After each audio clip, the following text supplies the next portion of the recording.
Assalamualaikum warahmatullahi wabarakatuh. Bismillahirrahmanirrahim. Alhamdulillahi rabbil alamin. Assalatu wassalamu ala ashrafil anbiya'i wal mursalin Nabiyyina Muhammadin wa ala alihi wa sahbihi ajma'in. Rabbi syrah li sadri wa yassir li amri wahlul 'uqdatan min lisani yafqahu qawli. Amma ba'd. Muslimin dan muslimat yang dirahmati Allah Subhanahu wa taala sekalian. Segala puji dan syukur bagi Allah Subhanahu wa taala, Tuhan sekalian alam. Selawat serta salam atas Nabi junjungan kita Nabi Muhammad sallallahu alaihi wasallam, juga atas ahli keluarga baginda, para sahabatnya dan para pengikutnya yang setia sehinggalah ke hari kiamat. Alhamdulillah, Allah Subhanahu wa taala merezekikan kepada kita nikmat paling besar, nikmat iman dan Islam. Kemudian nikmat Allah beri taufik kepada kita untuk melakukan amal salih. Sesungguhnya nikmat yang Allah Ta'ala bagi kepada kita berupa taufik untuk kita melakukan amal ibadah kepada Allah adalah satu anugerah yang besar dari Allah Subhanahu wa Ta'ala. Dalam kita menghadapi kehidupan kita sebagai seorang Muslim, dan kita tahu bahawa keutamaan dalam hidup ini adalah untuk mengabdikan diri kepada Allah. Semua kita tahu hidup ni paling utama, apa dia kerja kita paling utama? Mengabdikan diri kepada Allah Subhanahu wa ta'ala. Wa ma khalaqtul jinna wal insa illa liya'budun. Dalam menguruskan ibadah kita kepada Allah Subhanahu wa taala, maka menjadi satu tuntutan bagi seorang muslim mengenal pasti tata cara ibadah yang sebenar, mengenal pasti sifat-sifat ibadah yang sebenar, dan juga mengenal pasti waktu dan ketika ibadah yang sebenar.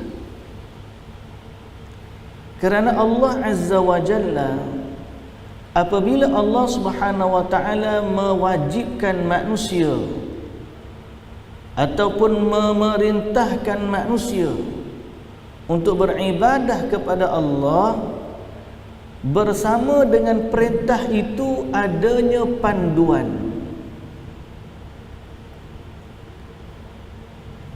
Adanya panduan. Dan panduan dalam beribadah kepada Allah telah pun sempurna. Di manakah panduan ibadah kita yang paling utama, yang menerangkan kepada kita macam mana nak beribadah, bagaimana nak beribadah, sebanyak mana nak beribadah, bilakah nak beribadah.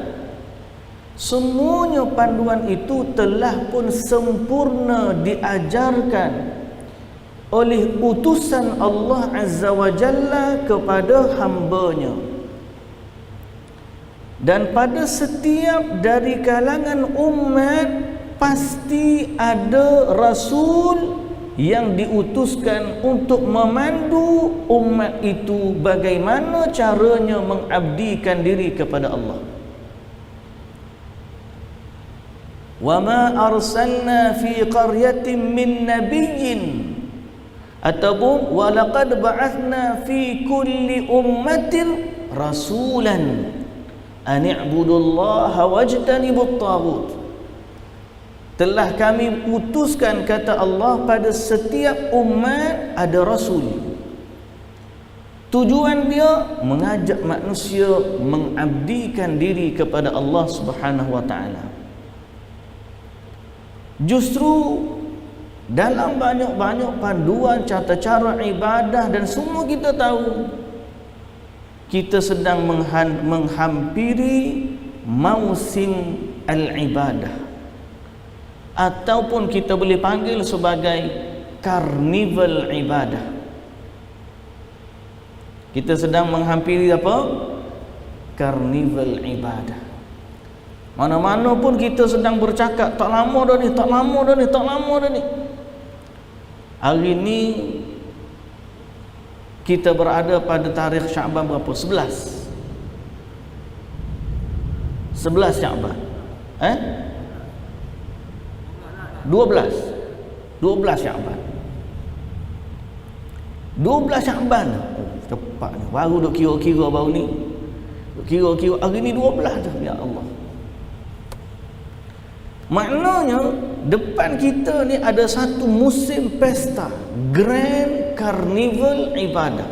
Bukan karnival biasa-biasa dah. Grand Carnival Ibadah.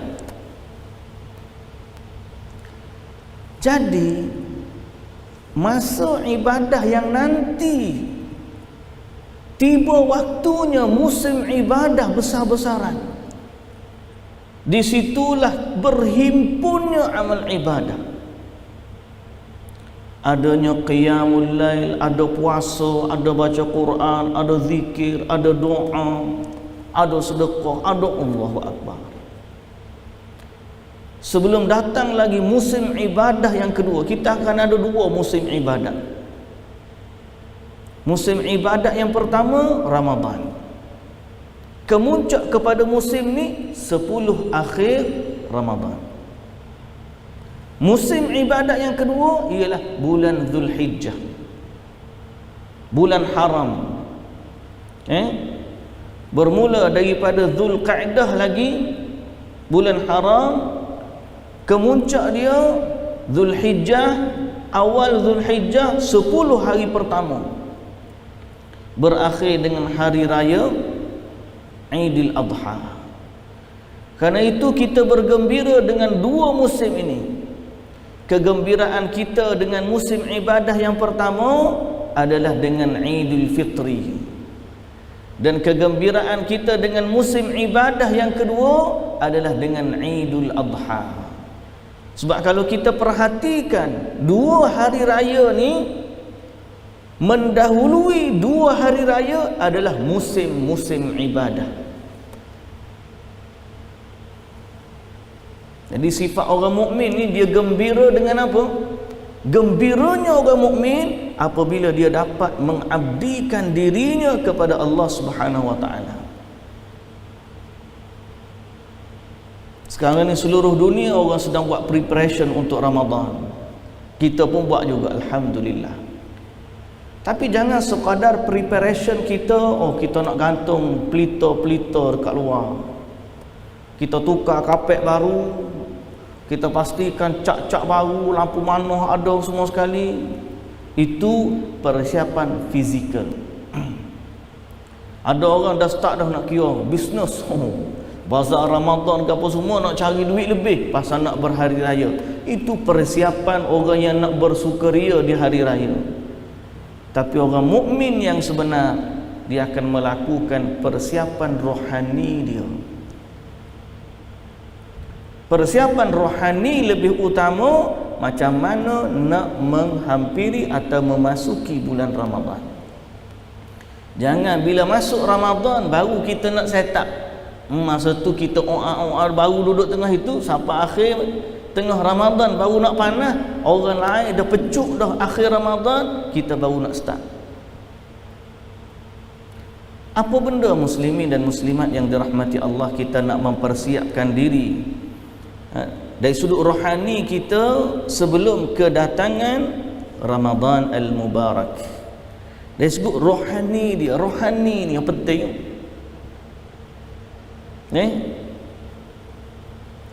Supaya ibadat kita tak sia-sia. Tuan-tuan yang dirahmati Allah, ada orang kalau kita baca kitab Talbis Iblis, Saya suka baca kitab Talbis Iblis ni, banyak tempat kita baca.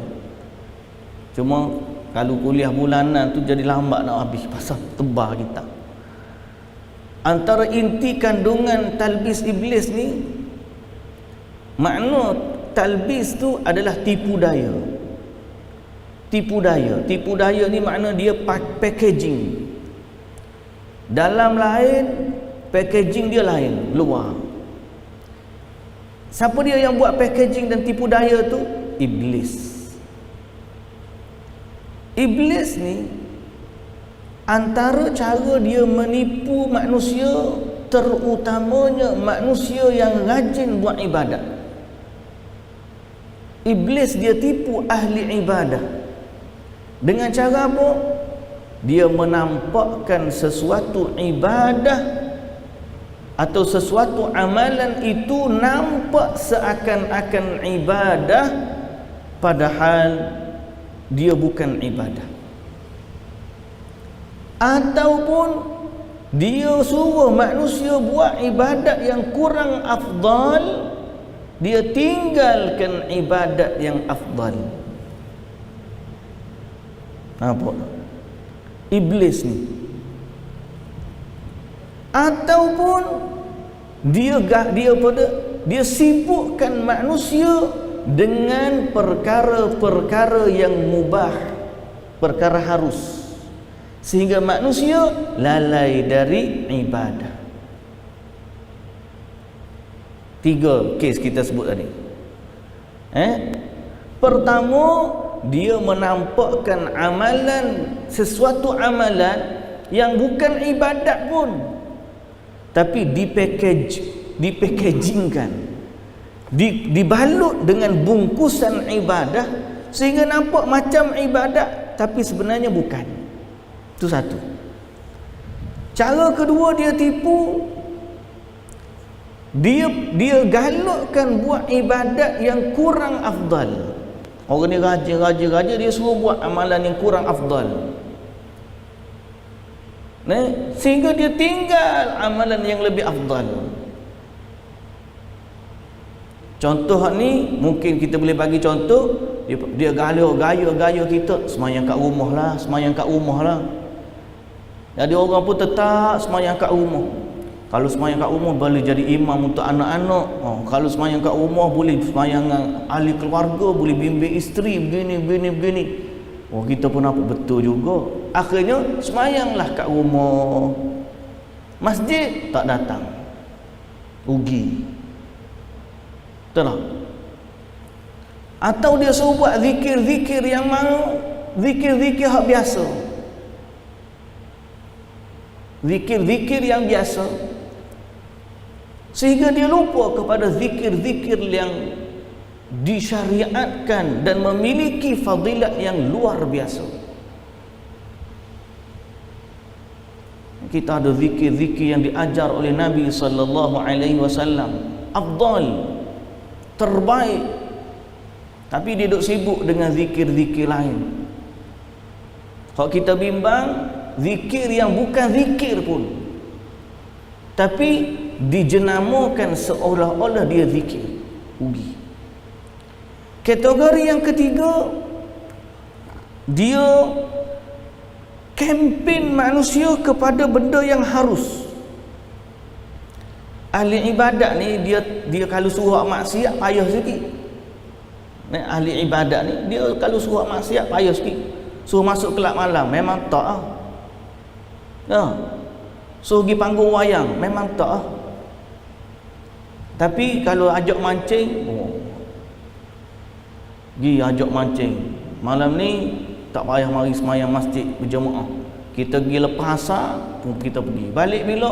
Balik dekat subuh, mancing tengah malam. Balik-balik mengantuk tidur, solat subuh. Mancing haram tak? Tak haram. Harus. Tapi dia melalaikan sehingga akhirnya orang ni tu tekan waktu lepas fadilat solat berjamaah dan solat subuh. Itu contoh, bukan semua orang pergi mancing tu tak solat. Cuma saya kata ada sebahagiannya begitu. Tak semesti mancing, dia suruh benda-benda lain. Member ajak main badminton sampai pukul 11-12 malam. Ataupun tak usah kata main badminton, dia ajak pergi makan kedai mamak, pukul 2 pagi duk makan kedai mamak. Nah, dosa tak dosa. Tapi apa berlaku? Masa kita akhirnya kita lupa untuk ibadah. Jadi memahami sifat ini, tipu daya ni perlu sebelum daripada kita masuk ke dalam musim ibadah. Nanti sampai bulan Ramadan, ada orang ditipu. Duk buat amalan-amalan yang tidak disyariatkan. Dianggap itu sebahagian daripada Islam. Sibuk dengan gantung pelita di rumah, pasang lampu neon. Kemudian mungkin dia ada kepercayaan nanti roh mari daripada rumah dan kubur mari ziarah orang. Benda yang tak ada daripada syariat, dia percaya. Dia ajar pula zikir-zikir yang tidak disyariatkan, dia sibuk dengan zikir tu. Dia lupa kepada zikir Nabi sallallahu alaihi wasallam. Padahal itu lebih afdal berpuluh-puluh kali. Malah kita kata beratus kali. Sebagaimana kita tahu, sebagai contoh, satu hari Ummul Mukminin Juwairiyah radhiyallahu anha duk zikir di tempat solat dia lepas pada subuh sampai duha. Nabi balik daripada rumah lepas subuh, Nabi keluar ada urusan, Nabi balik semula ke rumah waktu duha masih lagi duduk zikir. Kata Nabi sallallahu alaihi wasallam, aku baca zikir 4 kalimah 3 kali, timbangannya di sisi Allah lebih berat daripada apa yang kamu baca daripada pagi tadi sampai waktu ni. Apa dia? Subhanallahi wa bihamdihi adada khalqihi wa ridha nafsihi wa zinata arshihi wa midada kalimati. Baca 3 kali, besar fadilat dia. Tapi ramai manusia dia tak suka. Bukan ramailah, kita kata sebahagian orang dia sibuk kempen zikir-zikir yang bukan asal daripada Nabi sallallahu alaihi wasallam. Kita bimbang masuk musim Ramadan, sibuk dengan perkara yang kurang afdal, tinggal benda yang lebih afdal. Sibuk sampai tak sempat baca Quran. Sedangkan sebaik-baik zikir, termasuk sebaik-baik zikir adalah baca Al-Quran. Sebaik-baik zikir adalah la ilaha illallah. Zikir pagi petang kita ada bacaan. Jangan tinggalkan. Jadi muslimin dan muslimat yang dirahmati Allah Subhanahu wa taala. Dan kita juga jangan lalai dengan benda-benda yang harus. Sibuk duk bazar Ramadan, beli makanan, mak pun duk tengah buka belak kitab masakan, buka kitab resepi dan sebagainya. Kita pula pergi sibuk cari tu, cari nak buka puasa makan. Masa kita banyak. Harus. Buka puasa dengan apa pun jadi. Tapi berapa banyak masa kita habiskan untuk makanan, dengan alasan itu adalah untuk kita berbuka puasa. Jadi persiapan rohani ini penting. Apa yang kita perlu siapkan rohani kita? Yang pertama, muslimin dan muslimat yang dirahmati Allah, memperbanyakkan taubat kepada Allah. Memperbanyakkan taubat kepada Allah, kerana taubat ini menyucikan dosa. Banyak sebenarnya kita hari ini terhalang dari ibadah bukan kerana tak tahu, bukan kerana tak ada kemampuan, bukan kerana tak nak, tapi terhalang dengan dosa. Ada orang tanya Imam Ahmad bin Hanbal, dia siap dah papas jadah nak solat malam, tidur dalam keadaan berwuduk dah, tiba-tiba tak boleh bangun sembahyang malam. Dia tanya Imam Ahmad, "Apa aku ni buat apalah Imam?" Tahulah, dah usaha nak solat malam tak jadi. Akhirnya sekali apa? Dia panggil apa? Lafaz ingat. Yang menghalang kamu dari ibadat kamu adalah dosa-dosa kamu. Jadi pertama, kita banyakkan taubat. istighfar. Saja-saja astaghfirullah wa atubu ilaih. Astaghfirullah wa atubu ilaih. Kita banyak muhasabah. Bukan sekadar mulut kita kata astaghfirullah, tapi malah hati kita. Banyak kadang-kadang kita ni Allahu Akbar sibuk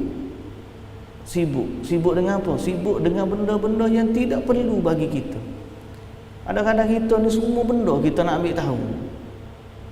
Semua benda nak ambil tahu cerita politik nombor satu sekali. Baru ni cerita politik, sibuk politik, cerita politik ambil tahu. Habis musim politik cerita bak bola, ceritalah pula. Habis bak bola cerita siapa cerita artis pun dia tahu. Artis Thailand mati pun dia follow semua. Pernah tak ada apa pun. Habis cerita tu mari cerita lain pula. Habis cerita tu mari cerita lain pula. Yang mana pengetahuan dia tentang perkara tersebut tidak memberi sedikit pun manfaat kepada dia. Baca paper, habis satu paper, pergi satu paper pula. Habis utusan, pergi berita harian. Habis berita harian, pergi Cosmo. Habis Cosmo, pergi Metro. Habis paper online lagi. Habis semua dia baca. Dia tahu belakang urusan dunia. Akhir sekali, apa yang dia dapat? Tak ada. Dia tahu. Dia adalah orang yang tahu urusan dunia. Semua dalam kepala dia belakang. Semua isu apa, dia orang yang ikut. Up to date. Okey, kalau dia up to date, so what? So what? Benda tu tak perlu pun bagi dia. Nabi SAW kata, min husni islamil mar'i tarkuhu ma la ya'ni. Termasuk kebaikan Islam seseorang, dia tinggalkan apa yang tidak berkaitan dengan dia. Keutamaan kita nak mengabdikan diri kepada Allah. Kalau kita tahu cerita artis, apa kaitan hubungan cerita tu dengan ibadat kita? Kalau kita tahu cerita bola, ada orang sampai sedih pagi hari, tak boleh mengajar, tak boleh baca Quran, tak boleh buat apa. Pasal apa? Pasukan bola dia kalah semalam.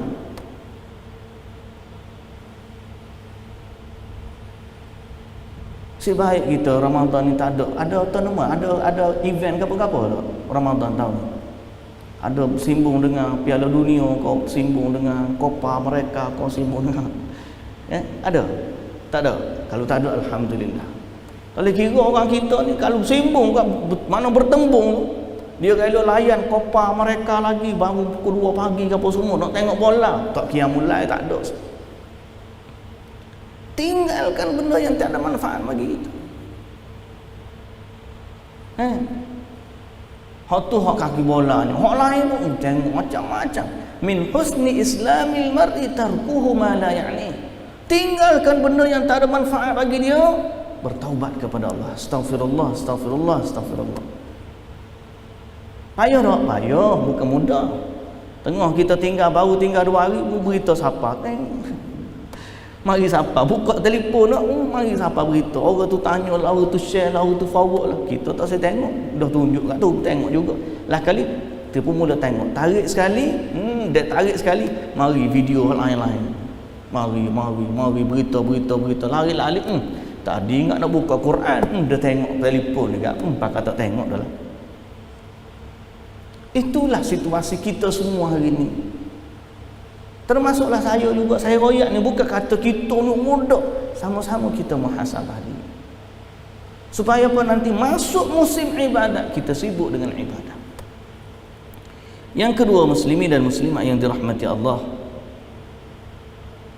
memperbanyakkan doa. Doa ni pertama minta dengan Allah supaya kita sampai kepada Ramadan. Ada orang tengah-tengah tunggu Ramadan meninggal. Allah tak sempat dia dengan Ramadan. Kita minta Allah panjangkan umur kita sempat bertemu dengan Ramadan. Yang kedua, doa ni juga kita mula belajar doa-doa yang Nabi SAW ajar. Cari doa-doa. Kalau Nabi ni dia doa macam mana benda? Macam mana doa dia? Apa yang dia doa? Macam mana cara Nabi berdoa? Apa yang Nabi sebut? Nabi minta apa? Nah, Allahumma aslih lana. Oh, dah baca doa kunut tu kak. Kunut nazilah lah, kunut tarawih. Allahumma aslih lana dinana alladhi huwa ismatu amrina, wa aslih lana dunyana allati fiha ma'ashuna, wa aslih lana akhiratana allati fiha ma'aduna, waj'alil hayata ziyadatan lana fi kulli khair wal mauta rahatan lana min kulli syarr. Ya Allah, perelokkanlah bagi kami dunia kami, yang mana di sinilah kehidupan kami. Perelokkanlah bagi kami agama kami, kerana dia adalah tunjang urusan kami. Dan perelokkanlah akhirat kami, kerana di situlah tempat kami kembali. Jadikanlah kehidupan kami ini bertambah-tambahnya kebaikan, dan jadikanlah kematian kami kerehatan dari keburukan. Makna tengok dia punya lafaz, Masya Allah. Kita ke kalau kita hafal doa-doa nabawi, doa dalam semayang terutamanya, kita baca selepas innaka hamidum majid, banyak doa. Dalam solat kita boleh baca selepas daripada innaka hamidum majid sebelum salam. Kita doa Allahumma inni a'udzubika min azabi jahannam wa min azabil qabri wa min fitnatil mahya wal mamat wa min fitnatil masihid dajjal. Kita doa Nabi ajar Allahumma inni zalamtu nafsi zulman katsira wa la yaghfiru dzunuba illa anta faghfir li maghfiratan min 'indik warhamni innaka antal ghafurur rahim. Kita cuba hafal sepotong dua potong doa, tapi kena syarat cari hak paling afdal, biar padan dengan usaha kita. Hak paling afdal adalah hak disunnahkan oleh Nabi sallallahu alaihi wasallam. Jangan sibuk dengan benda-benda yang mana kurang afdal. Dahlah kita masa terbatas, buat hak betul-betul paling afdal, hak Nabi aja. Banyak sangat ni kita akan qiyam di tengah malam. Apa benda kita nak minta dengan Allah? Hafal doa tu. Doa orang berpuasa mustajab sampai waktu dia berbuka. Apa benda kita nak minta? Get ready. Dan kalau boleh, bebaskan diri dengan penghalang-penghalang doa. Maksiat yang dilakukan, kezaliman yang dilakukan, minta berlepas diri dengan Allah. Ya Allah, ampunkanlah dosaku. Ataupun hutang-hutang yang kita lari, nah, minta dengan Tuhan, dia minta maaf aku kalau tak boleh bayar lagi begini. Boleh tak bagi tangguh sikit gini, jangan tak main lari gitu bimbang, kan mati dalam tu masalah pula. Perkara-perkara yang boleh aku panggil apa? Mawani'ud du'a. Ni apa yang menghalang antara mawani'ud du'a ya? Perkara yang boleh menolak doa. Pertama, doa kepada selain Allah. Jangan duk main doa minta dengan wali lah, minta dengan orang soleh hak dah mati lah, minta dengan mahsuri, minta dengan hantu pergi kubur mahsuri, pergi kubur hantu minta dengan. Jangan duk main gitu. Tu penghalang doa, malah membatalkan semua amal ibadah, kerana dia termasuk dalam kesyirikan. Yang kedua yang menghalang doa, doa seorang muslim ke atas dirinya dengan kebinasaan, atau ke atas orang lain dengan kebinasaan secara zalim. Kalau orang teraniaya, doa kebinasaan tu lain. Ni dak dia ni tak ada kena nanya apa-apa, tapi dia dengki dengan seorang tu, dia doakan kezaliman. Tu doa yang terhalang. Ketiga, doa dengan perkara-perkara dosa. Doa supaya insya-Allah tahun ni ya Allah biarlah menang AJL.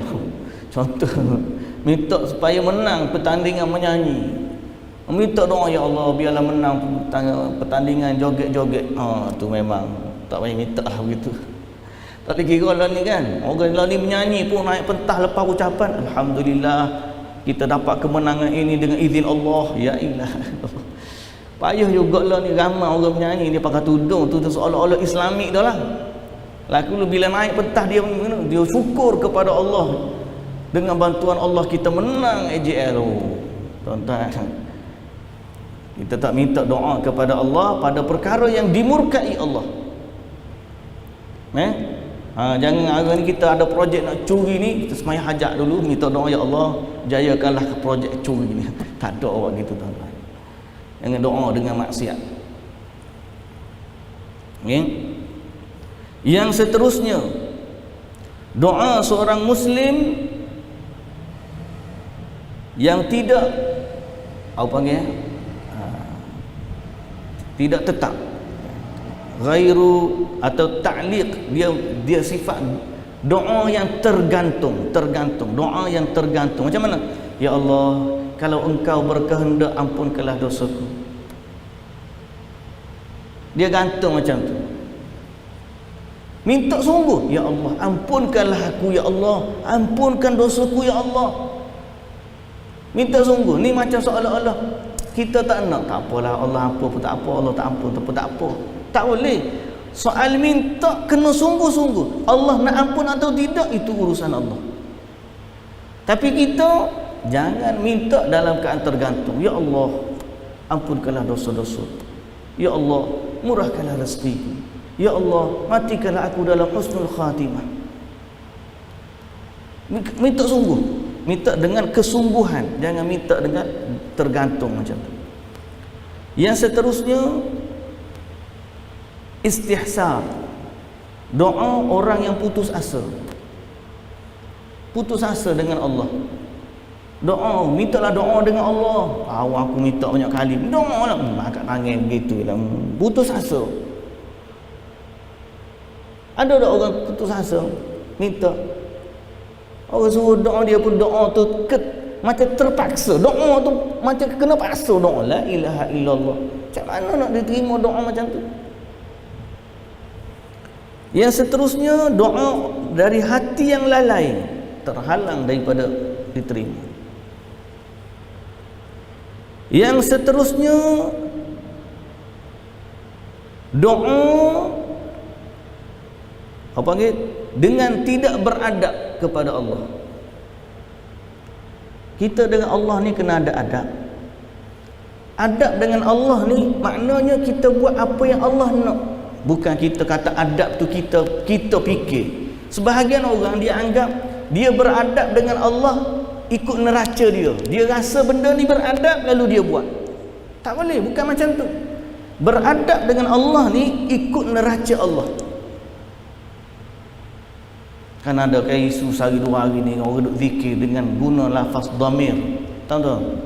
Lafaz dhamir, tahu lafaz dhamir? Kata ganti nama. Kata ganti nama ni huwa.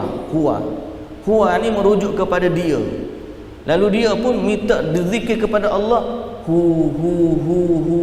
Kan ada polemik sekarang ni kan? Zikir hu boleh ke tak? Jadi ada orang kata boleh. Pasal apa? Itu kerana dia beradab dengan Allah. Dia malu nak sebut nama Allah, dia malu nak sebut dengan lafaz anta, jadi dia sebut dengan nama dia kerana beradabnya dia dengan Allah. Alasan dia, kita jawab, itu adalah alasan yang tidak diterima. Sebab apa? Sebab yang sebut nama Allah tu Nabi. Takkan Nabi tak beradab dengan Allah? Sebab yang ajar guna lafaz dengan dhamir anta. Panggil Allah dengan panggilan anta. Nabi pernah panggil macam tu, ajar kita. Nabi Muhammad ajar Sayyidul Istighfar anta. Nabi Yunus doa la ilaha illa anta subhanaka inni. Maka kita kata alasan tak beradab tu tak betul lah. Mana adab di sisi Allah ikut apa yang Allah nak, bukan hak kita nak. Kita sentuh sikit lepas daripada azan nanti insya-Allah.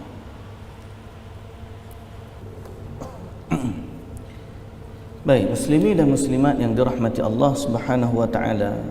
Jadi bab beradab dengan Allah ni, kadang-kadang orang buat justifikasi dia sendiri. Dia anggap benda ni beradab dengan Allah, padahal Allah tidak memandangnya begitu. Okay? Allah tidak memandangnya begitu.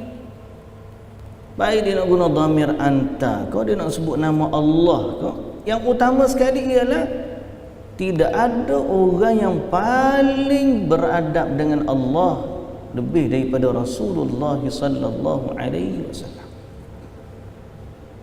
Itu pasti. Itu pasti. Macam mana Nabi sallallahu alaihi wasallam menyebut, berzikir dan berdoa kepada Allah, antara adab dia ialah bila berdoa puji Allah dengan nama-namanya yang indah. Allah Ta'ala kata walillahil asmaul husna fad'uuhu biha. Bagi Allah ada nama-nama yang indah, maka serulah dia dengannya. Allah yang suruh minta, serulah Allah dengan nama-nama Allah yang indah. Jadi kita berdoa kepada Allah, ya Allah, ya Rahman, ya Rahim, ya Hayyu, ya Qayyum. Kita sebut nama-nama Allah. Ya Dzal Jalali wal Ikram. Allah perintahkan kita supaya sebut dia dengan nama-namanya yang indah. Itu adab yang benar. Kemudian dalam hadis Nabi sallallahu alaihi wasallam sebut, dalam hadis riwayat Abu Daud dan juga At-Tirmizi, qad sami'a an-nabiy sallallahu alaihi wasallam rajulan yad'u fi salatihi falam yusalli 'ala an-nabiy sallallahu alaihi wasallam faqala an-nabiy sallallahu alaihi wasallam 'ajila hadha thumma da'ahu faqala lahu aw li ghairihi idza shalla ahadukum falyabda bitahmidillahi wath-thana'i 'alaihi thumma liyusalli 'alan nabiy sallallahu alaihi wasallam thumma liyad'u ba'du bima syaa. Satu hari Nabi dengar orang duk berdoa, terus berdoa terus. Dia tak selawat pun pada Nabi sallallahu alaihi wasallam. Nabi kata orang ni gopoh. Lepas tu Nabi panggil dia. Lepas tu Nabi bagi tahu sama ada dia kepada ataupun orang lain. Nabi kata apa?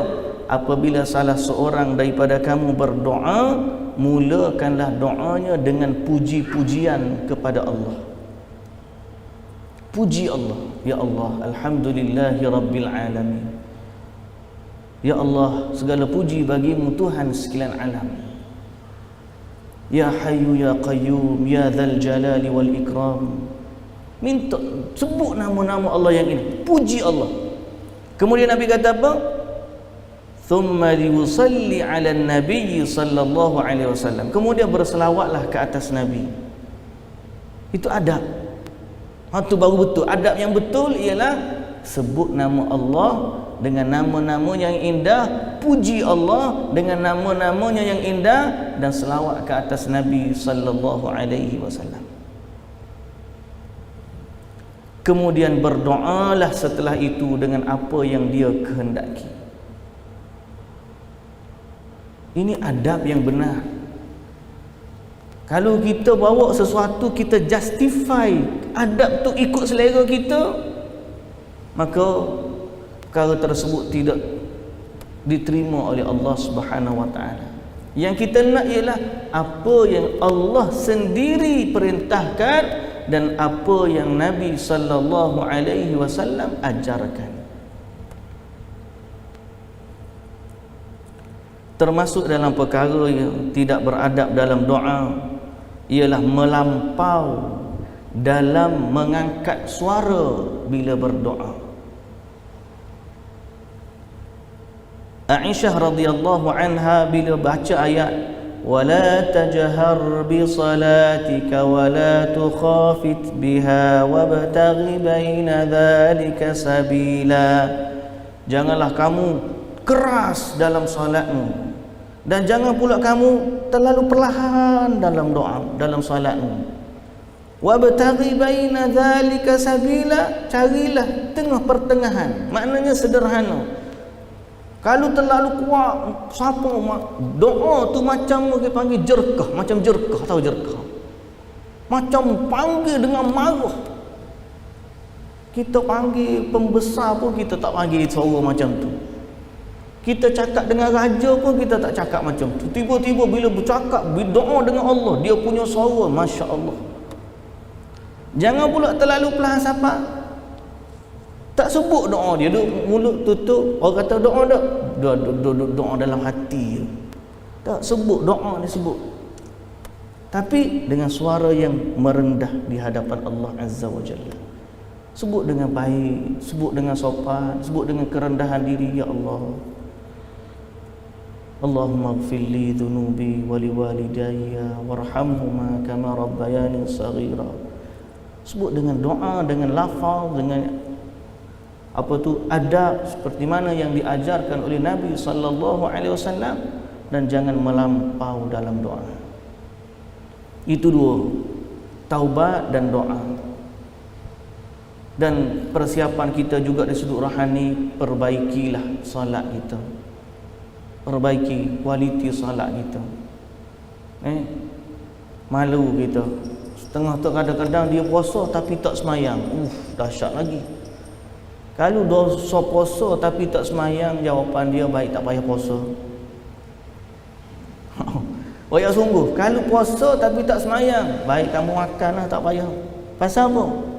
Tidak ada faedahnya bagi orang yang berpuasa dalam keadaan dia meninggalkan salat. Tidak ada faedah bagi orang yang berpuasa dalam keadaan dia meninggalkan salat. Sebab kewajipan salat lebih besar daripada kewajipan puasa. Kewajipan salat lebih besar daripada kewajipan puasa. Malah orang yang tak salat dengan sengaja dan meninggalkan salat secara ingkar, dia boleh terkeluar dari ajaran Islam, dari agama Islam. Itulah 3 perkara utama. Kalaupun kita nak tambah yang terakhir itu Quran, tapi nanti dibicarakanlah waktu lain. Mudah-mudahan Allah membantu kita. Allahumma a'inna ala dzikrika wa syukrika wa husni ibadatik. Allah bantu kita dalam mengingatinya, dalam bersyukur kepadanya, dan dalam memperelokkan amal ibadah kepada Allah Subhanahu wa taala. Wallahu taala alam. Subhanakallahumma wa bihamdika asyhadu an la ilaha illa anta astaghfiruka wa atubu ilaik. Assalamualaikum warahmatullahi wabarakatuh.